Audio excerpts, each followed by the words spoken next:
ચાલુ થઈ ગયો છે વરસાદ. પાણી પાણી કરી નાખ્યું ઘડીક વારમાં તો. જો આવી ગયો વરસાદ. સવારમાં નથી આવ્યો પણ હમણાં આવી ગયો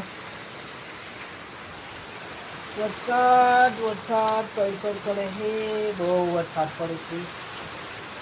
અંદર ઘેરાઈ ગયા છે ઓલીમાં, બહાર નીકળે એવું નથી. જો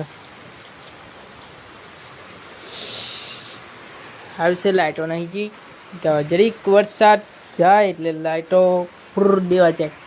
ને મમ્મીએ બટાકા કંઈક બનાવે છે, બટાકાનું શાક. બટાકાને હવે શું નાખવાનું છે? રીંગણા બટાકા. ગામમાં જવાનું ચાલુ પણ છે નહીં, વરસાદ આવતો કરી નાખજો. આ કાઢી ખાઈ પણ મોળો મોળો લાગે છે બટાકો. આ તો લાઈટ જતી રહે, લાઈટ જતી રહે.